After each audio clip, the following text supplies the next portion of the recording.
Vote দিলোঁ। আজি পঞ্চায়ত নিৰ্বাচনৰ অন্তিম পৰ্যায়ৰ ভোট আৰু এই অন্তিম পৰ্যায়ৰ ভোটটো আমাৰ বিশেষকৈ বঙাইগাঁও জিলা বা আমাৰ নামনি অসমত অনুষ্ঠিত হৈছে আৰু ভালভাৱে অনুষ্ঠিত হৈছে ভোট। এতিয়ালৈকে কোনো ঠাইৰ পৰা কোনো অপ্ৰীতিকৰ ঘটনাৰ খবৰ আমি পোৱা নাই। আমি আশাবাদী যে শান্তিপূৰ্ণভাৱে ভোট অনুষ্ঠিত হ'ব আৰু ৰাইজে নিজৰ মনোপুত প্ৰাৰ্থীক নিশ্চয় মতদান কৰিব। আমি আশা কৰোঁ যে ভোট শান্তিপূৰ্ণভাৱে সমাপ্ত হওক। এইবাৰ দাদা অলপ ব্যতিক্ৰম হৈছে পঞ্চায়ত নিৰ্বাচন, কাৰণ সদস্য পদত প্ৰতীকবিহীন আৰু বেলেগ পেপাৰ এখন কম হৈ আছে, মানে কম আছে যোৱাবাৰ। হয়, এই মানে কেনেকুৱা পালে এইবাৰ ব্যতিক্ৰম? তাৰমানে পঞ্চায়ত নিৰ্বাচনটোত মানে বিশেষ ঘৰুৱাভাৱেই নিৰ্বাচনটো অনুষ্ঠিত হয় আৰু বিশেষকৈ গ্ৰাম পঞ্চায়ত সদস্যৰ ক্ষেত্ৰত সেইটো হয়। গতিকে প্ৰতীক নোহোৱাটো ভালেই হৈছে যে মুক্তভাৱে মানুহবিলাকে নিজৰ পচন্দ মতে প্ৰাৰ্থীক ভোট দিব পাৰিব।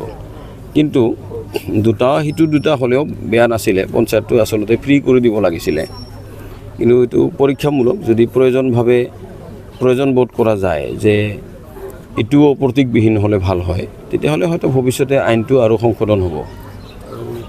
বতৰো ভাল, পিছলৈ ভোটদানৰ হাৰ বৃদ্ধি পোৱাৰ সম্ভাৱনা আছে।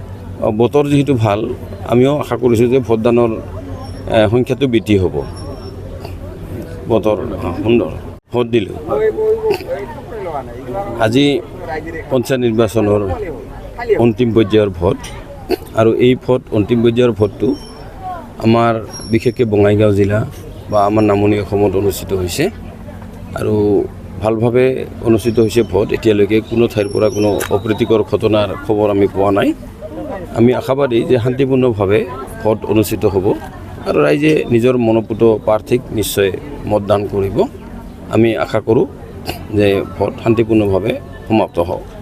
এইবাৰ দাদা অলপ ব্যতিক্ৰম হৈছে পঞ্চায়ত নিৰ্বাচন, কাৰণ সদস্য পদত প্ৰতীকবিহীন আৰু বেলেগ পেপাৰ এখন কম হৈ আছে, মানে কম আছে যোৱাবাৰ। হয়, এই মানে কেনেকুৱা পালে এইবাৰ ব্যতিক্ৰম? তাৰমানে পঞ্চায়ত নিৰ্বাচনটোত মানে বিশেষ ঘৰুৱাভাৱেই নিৰ্বাচনটো অনুষ্ঠিত হয় আৰু বিশেষকৈ গ্ৰাম পঞ্চায়ত সদস্যৰ ক্ষেত্ৰত সেইটো হয়। গতিকে প্ৰতীক নোহোৱাটো ভালেই হৈছে যে মুক্তভাৱে মানুহবিলাকে নিজৰ পচন্দ মতে প্ৰাৰ্থীক ভোট দিব পাৰিব।